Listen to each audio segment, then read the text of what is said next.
எல்லாருக்கும் வணக்கம். ஒரு 2000 வருஷத்துக்கு முன்னாடி எழுதின ஒரு நூல்லேருந்து நம்மளோட இன்னைக்கு இருக்கிற நவீன குடும்ப வாழ்க்கைக்கு ஏதாவது கத்துக்க முடியுமா? வாங்க, இன்னைக்கு நாம திருக்குறள்ல இருக்கிற இல்வாழ்க்கை அதிகாரத்தை பத்தி கொஞ்சம் ஆழமா பார்க்கலாம். யோசிச்சு பாருங்க. டெக்னாலஜி எங்கேயோ போயிடுச்சு, நம்ம லைஃப் ஸ்டைல் தலைகீழா மாறிடுச்சு. ஆனா ஒரு சந்தோஷமான குடும்ப வாழ்க்கையோட ரகசியம் என்ன? இந்த கேள்விக்கு மட்டும் பதில் தேடுறது நிக்கவே இல்ல இல்லையா? இந்த கேள்விக்கு திருவள்ளுவர் என்ன பதில் சொல்றாருன்னு பாப்போமா? திருக்குறள்ல இல்வாழ்க்கைன்னு ஒரு அதிகாரம் இருக்கு. அதுல ஒரு சிறப்பான குடும்பத்துக்கு எது அஸ்திவாரம்னு ரொம்ப தெளிவா விளக்குறாரு. அவர் எங்கிருந்து ஆரம்பிக்கிறாரு தெரியுமா? ஒரு நல்ல வாழ்க்கை துணையோட குணங்கள்ல இருந்துதான். ஒரு வீடு நல்ல செழிப்பா இருக்கணும்னா அதுக்கு என்னென்ன அடிப்படை விஷயங்கள் தேவைன்னு ரொம்ப ஆழமா சொல்றாரு. இந்த இடத்துல தான் மனைமாட்சின்னு ஒரு அட்டகாசமான வார்த்தைய வள்ளுவர் கொண்டு வராரு.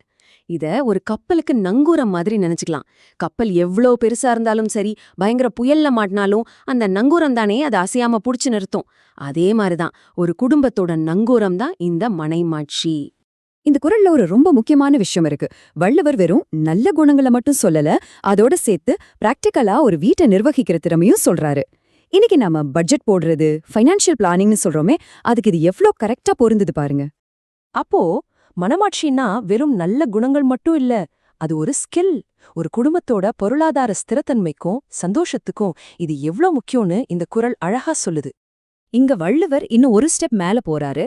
ஒரு வாழ்க்கை துணையோட பொறுப்புங்கிறது வெறும் வீட்டை நிர்வாகம் பண்றதோட முடிஞ்சிடல. சுயமரியாதை, தன் துணைக்கு கொடுக்கற மரியாதை, குடும்பத்தோட பேரை காப்பாத்துறது, அப்புறம் தன்னோட வேலையில சோர்வே இல்லாம இருக்கிறதுன்னு இப்படி பல அடுக்குகளை அவர் குறிப்பிடுகிறார். ஆனா வள்ளுவர் இதோட நிறுத்தல.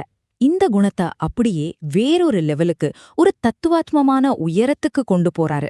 ஒரு வாழ்க்கை துணையோட ஒழுக்கத்தை அவர் ஒரு சாதாரண சமூக நெறியா பார்க்கல, அது ஒரு தெய்வீக சக்தியா பார்க்கறாரு. இந்த அதிகாரத்திலேயே ரொம்ப சக்தி வாய்ந்த குறள் இதுவாத்தான் இருக்கும். ஒரு பெண்ணோட ஒழுக்கத்தோட வலிமை இயற்கையையே கட்டுப்படுத்தக்கூடிய ஒரு அமானுஷ்ய சக்தி மாதிரி இங்க வர்ணிக்கப்படுது. அப்ப பாருங்க, அந்த குணத்துக்கு வள்ளுவர் கொடுக்கற மரியாதை எந்த அளவுக்கு உச்சகட்டமா இருக்குன்னு. அதனால திருக்குறளை பொறுத்தவரைக்கும் இது வெறும் கட்டுப்பாடு இல்ல, இது ஒரு மிகப்பெரிய ஆற்றல். ஒரு குடும்பத்தை காப்பாத்துற கவச மாதிரியும், தெய்வீக அருளை பெற்றுத்தர்ற ஒரு கருவி மாதிரியும் இது பார்க்கப்படுது. இந்த குறள் அந்த ஐடியாவை இன்னும் ஸ்ட்ராங்கா சொல்லுது. உலகத்துல இருக்கிற எல்லா சொத்து பத்துக்களை விடவும் இந்த மன உறுதி இருக்கிற ஒரு பெண்ணு தான் மிகப்பெரிய சொத்துன்னு வள்ளுவர் சொல்றாரு. இது அந்த குணத்தோட மதிப்ப ரொம்ப தெளிவா நமக்கு புரிய வைக்குது. ஓகே, ஒரு நல்ல வாழ்க்கை துணை அமைஞ்சா என்ன நடக்கும்? அப்படி அமையலனா என்ன ஆகும்? இப்போ ஒரு நல்ல இல்லற வாழ்க்கையோட விளைவுகள் என்னன்னு பார்க்கலாம். குறள் 53 ரொம்ப சிம்பிளா ஆனா ரொம்ப ஆழமான ஒரு உண்மையை சொல்லுது. ஒரு வீட்ல மனைவிக்கு மனைமாட்சிங்கிற அந்த குணம் இருந்தா வேற எதுவுமே இல்லனாலும் வாழ்க்கை நிறைவா இருக்குமா. ஆனா அவகிட்ட அந்த குணம் இல்லனா உலகத்துல இருக்கிற எல்லா செல்வமும் இருந்தாலும் அந்த வாழ்க்கை ஒண்ணுமே இல்லாத மாதிரி. இதே ஐடியா தான் குறள் 52லயும் வருது. நீங்க எவ்வளவு பெரிய பதவியில இருந்தாலும் சரி, எவ்வளவு சொத்து வச்சிருந்தாலும் சரி, வீட்ல அந்த அடிப்படை சிறப்பு இல்லைனா அந்த வாழ்க்கைக்கு அர்த்தமே இல்லைன்னு வள்ளுவர் ரொம்ப ஆணித்தரமா சொல்றாரு.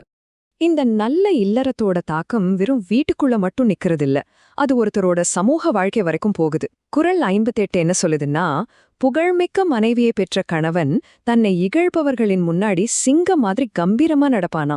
அது கொடுக்கற ஒரு மன வலிமையே தண்ணி இல்லையா? கடைசியா இந்த அதிகாரத்தோட கடைசி குறள் ஒரு அழகான படிநிலைய நமக்கு சொல்லுது. ஒரு வீட்டுக்கு உண்மையான மங்களம், அதாவது அதோட ஆசீர்வாதம் எதுன்னா அந்த மனைமாட்சி தான். அதுக்கு மேல வைக்கிற அழகான ஆபரணம் தான் நல்ல பிள்ளைகள். ஃபவுண்டேஷன் கரெக்டா இருந்தா தான் அதுக்கு மேல கட்டுற எல்லாமே அழகா நிக்கும்.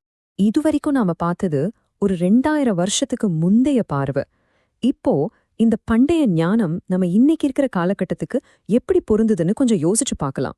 மொத்தத்துல சுருக்கமா சொல்லணும்னா இந்த அதிகாரம் முழுக்க வள்ளுவர் வலியுறுத்துறது ஒன்னேதான்.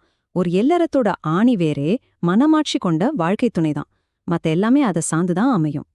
சரி, வள்ளுவரோட இந்த 2000 வருஷ பழைய கருத்துக்கள் இன்னைக்கு இருக்கிற நம்ம உறவுகளுக்கு பொருந்துமா?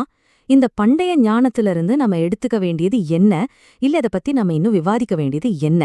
நீங்க என்ன நினைக்கிறீங்க? கொஞ்சம் யோசிச்சு பாருங்க.